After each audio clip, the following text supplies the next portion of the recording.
So I finally finished Rage 2 last night. I made my way to General McBad Guy person and killed him for, I don't know, saving the world or something. And he said some stuff that I didn't listen to, and the end.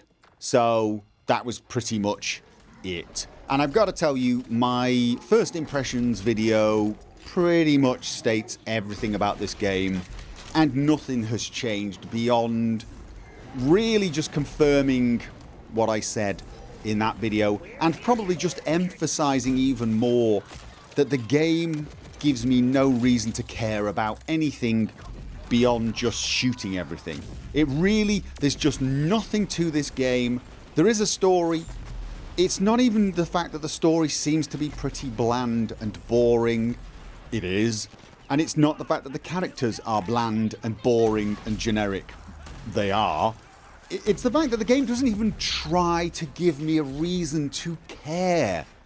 At the start of the game, some people I think I knew probably got killed by this authority, and I probably want revenge. It's something like that. And I just don't care. There was nothing at the start that really got to me. I was just in it for the explosions and the shooting, and that just never changed. All the way through the game, you would go from place to place, these great little towns that looked phenomenal and had shops and had people, and I did not care about these people, even in the slightest. They had almost nothing interesting to say. There were occasional quest givers. Actually, there were quite a lot of quest givers, side quest givers, that you never needed to speak to a single time. You could ignore every single solitary, non-essential NPC that is not related to the main quest. You could ignore every one of them and still do every piece of content in this game just by wandering around the map, shooting everything. Shoot it. If it dies, you've probably completed an objective. If it didn't die, did it blow up? Because if it blew up, you probably completed an objective. And if murdering everything and blowing everything up hasn't completed an objective, just look around for some switch or some valve, turn it, something will move. You've probably completed the objective. And all that's left to do now is run around finding the loot, and that is it. You don't need a reason for doing it. You don't have any incentive to find a reason, and I found myself just not caring. I didn't care. I was there to murder things. Rage 2 is a serial killer simulator game. If the serial killer has superpowers and a weird obsession with finding food boxes that have pink lids on them. That is it. And it's fun to fight things, you know, in a kind of fighty game kind of way. But the game hints at so many other things, and it forces you to travel and explore. I call it exploring. Move around the map until things randomly appear with a new set of checkboxes for you to tick off. If that's exploration, there you go. I guess it gives you all of these things. It gives you areas where you have to search through to find loot. And none of this stuff is fun. None of it feels important beyond, you know, getting the loot so you can get more powerful to do the one thing that is fun, and that is murder everything. And you don't even need the upgrades, to be honest. The game, as you progress, even on nightmare difficulty, as you progress, if you get the upgrades, you're going to curb stomp absolutely everything in the game. You really are. I get the feeling that nightmare difficulty is balanced the exact same way nightmare difficulty is balanced on Doom, in that you can probably do it if you're a good FPS player. You can probably complete it on nightmare level without any of the superpowers, just using the weapons.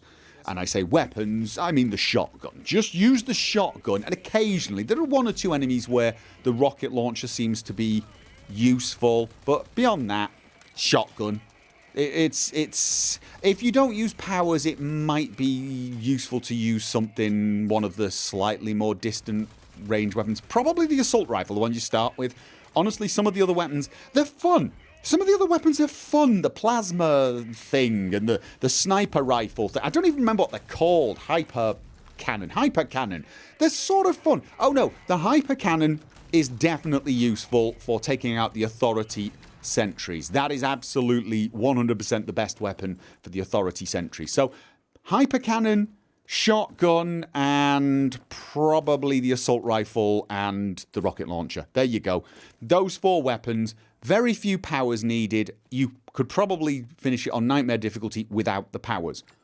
With the powers, you will just run around the game as though it was trivially easy. You're in the big boss fights, the major end battle. You'll be switching to the other weapons just for the lols.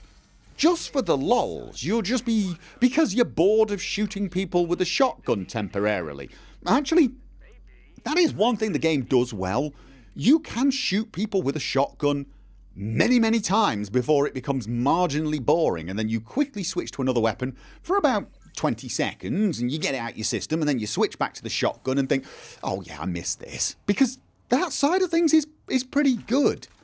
But, you know, like when I finished Doom on Nightmare difficulty, I feel like, yes, that was like really pretty tough combat all the way through. The enemies got tougher, I got more weaponry, but you know, everything sort of moved along on par. In Rage 2, you get to a point, and you know what, even that's not bad. It's a power trip. Rage 2 is a power trip. I sort of complained that it did get a little too easy towards the end, but honestly, even that's not why I have a problem with it. It was a bit of a power rush, running around, slamming and shattering and doing all of the other things you can do, and I did find myself using the powers even when I didn't need to.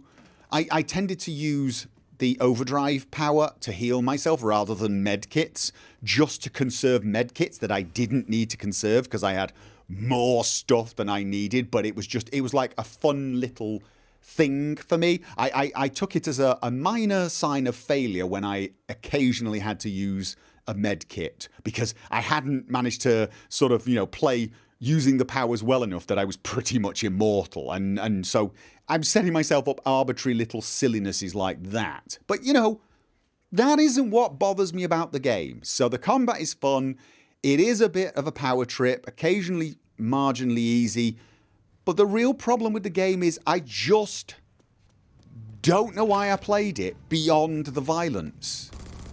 I don't... Yes, there was a story. I could barely tell you... I think the person I was working with was called Lily.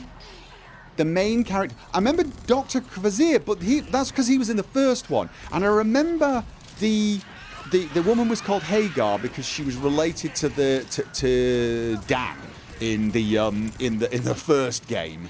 And there was another guy. I've totally blanked on his name, and I do remember him from the first one, but I don't actually remember his name. He didn't make that big of an impression on me in the first game, to be honest. But that's what this game's like. I'm just not emotionally involved in it in the slightest. And you might think, well, you're not supposed to be emotionally involved in a game like this. You are a little. You look at something like Borderlands. You look at something like Borderlands 2, and as much mayhem and comedy and ridiculously over-the-top violence that game has, you still end up emotionally attached to a lot of the characters. You do. Mr. Talk, Tiny Tina, even the bad guy, Jack. If you've played Borderlands 2, you loved Jack. Yes, you did. You killed him at the end. He was the bad guy. You kind of loved him the entire time. Yes, you did. Don't argue with me. And it's true of the entire place. There's so many characters in that game. And even if you didn't care for a lot of the people in the town, there were several people that you did care about. Moxie, you know, what was his name? Hammerlock. There's loads of them. You built up a relationship with the places and the people, and you followed the story, as ridiculous as it was. In Rage 2, you murdered things and you searched for bloody pink-lidded boxes.